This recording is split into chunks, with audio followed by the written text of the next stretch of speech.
My name is Alex Howes. As Andrew mentioned, I am the careers officer here at the iSchool. My role here is full-time. I'm available throughout the year, Monday to Friday, 9 to 5. I'll get started by just going over what I'm going to talk about for the next few minutes. So we'll be speaking about some of what we call our work-integrated learning opportunities. As you can see, these are our co-op, practicum, and museum studies internships. Our intention is to provide you with these opportunities throughout your studies to give you the experience that you need to apply what you're learning in the classroom to the professional setting. I'll also be talking about some of the programs and services that we offer to all students. These include some of our workshops and advising opportunities that we have for you. And finally, we'll touch on some metrics that we record after every year. We actually sent out an alumni survey to all of our folks that have graduated to get some stats. So we'll go over some of those metrics at the end. And if you have any specific questions on any of this, please let me know. I'll be available after the presentation to talk as well. So our Masters of Information co-op program is now in our 3rd year, and we've had a lot of great success. Is there anyone here that may be interested in the co-op option that's in the MI program? Okay, great. Wow, a lot of you. That's awesome. So I'll go over some information here. So a bit of background, in the last 3 years, we've seen anywhere from about an 80% to a 95% placement rate with students who decide to take the co-op option. The remaining percent that do not find a placement often do so on their own willing. Sometimes they prefer to take a full course load and other options as well. The co-op option is a very intensive program. It includes both a workplace prep course as well as a full 8-month work term. So it's something to consider. On the lower left, you'll see a sample timetable for those that are in the co-op program. The intention here is to provide you with a real foundational understanding of information studies before you actually go off into your placement. So you'll see for the first year, you're actually in class studying. In the summer between your 1st and 2nd year is when you'll start your placement. And then in the fall, actually, your 2nd year, you will also continue your placement. So depending on your course schedule, you might have to delay your graduation. You might have to come back in the summer for extra courses. So that's, again, something to keep in mind for the co-op option. Placements are full-time paid opportunities by the employer. We do want to make sure that you're getting paid for these opportunities. So it's also an incentive for you.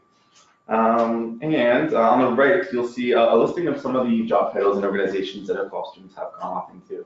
And this is actually as of last year. So you'll probably see a mix of private and public organizations, a mix of anywhere from UXD concentrations to library science, archives, records management. So all 7 of our MI concentrations are covered in the MI program, or in the MI co-op program, rather. So there are some requirements for you to actually get into the co-op program. You do need to be a full-time student in the MI concentration. The MI program is a concentration path. The co-op program is not open to students that are in the CRO pathway or in the thesis pathway.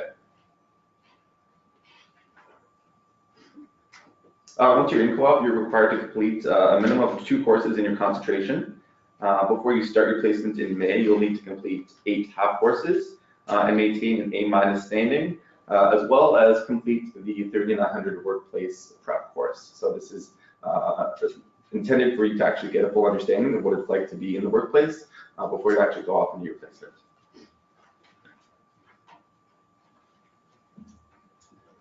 Another one of our work-integrated learning programs is our Practicum courses.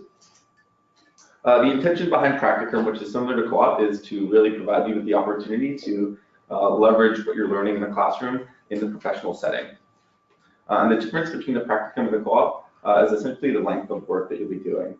So you'll see here we have 2 courses. They run throughout the year depending on the term, fall, winter, and summer. And these courses are either, these projects rather, are either 105 hours or 45 hours in length. So in comparison to co-op as well, Practicum students have the option to select their projects. We compile anywhere from about 100 to 120 projects every semester. So you actually have the ownership to go in, review all the projects, and select the one that you'd like to take part in, rather than co-op, which is actually more of a job search process where you apply to a job, go through the interview, and get hired. So it's a bit more flexible.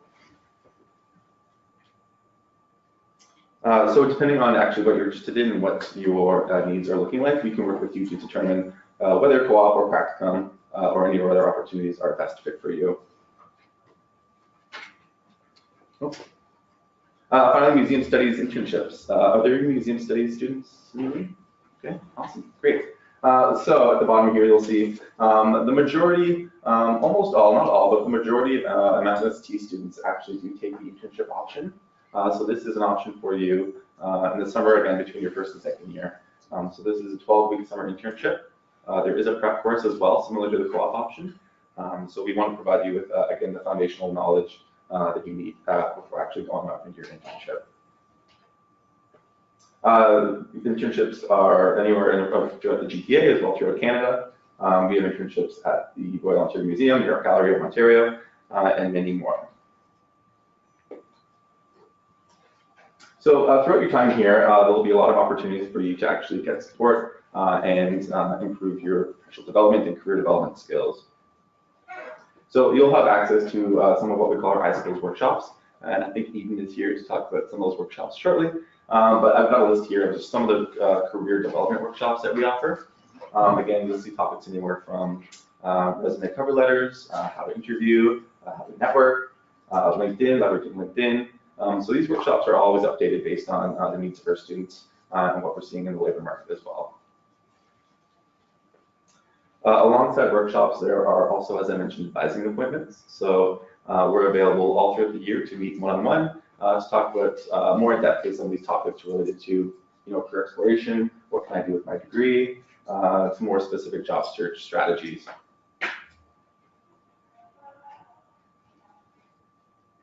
Job site as well. Has anyone been on the job site that we offer? Great. Okay, it's a public website. It is a job board. I recommend everyone take a look at it in the next little while just to get a sense of the types of jobs that might be available to you, both during your studies here and after you graduate. You can just Google iSchool job site, you'll be able to find it. So we maintain that. We post job postings every day. So it's another good resource for you.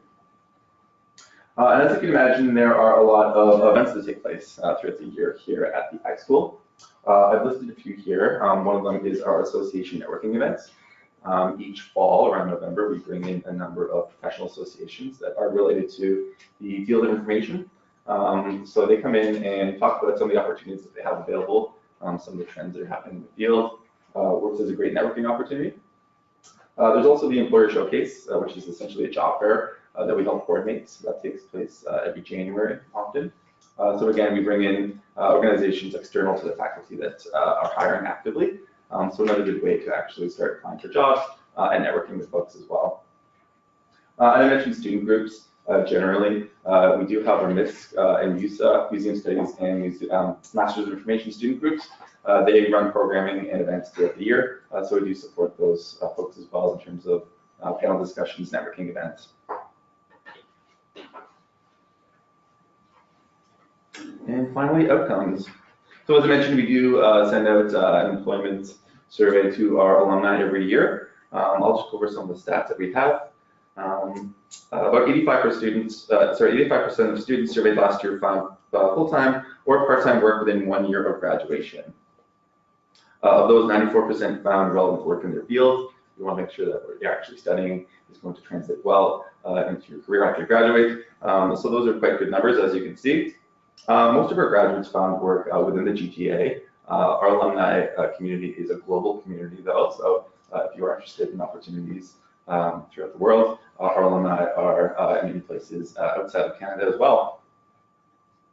People like to know about money as well. Money is important, so the average salary that we get, that we hear from, is about $60,000 per year, and that's kind of in the middle range of what we see.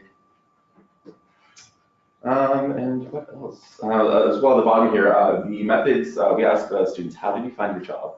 So these are the top 3 methods that students have indicated. The first is networking. The next is a company website. So again, whether that's the Toronto Public Library or the Royal Ontario Museum, and the job site as well. So we're excited to hear about that. So keep those in mind. That's it for me. I want to end by saying thank you. I want you to hopefully see me when you start your studies in September, and thank you very much. So I'll pass it off to Andrea.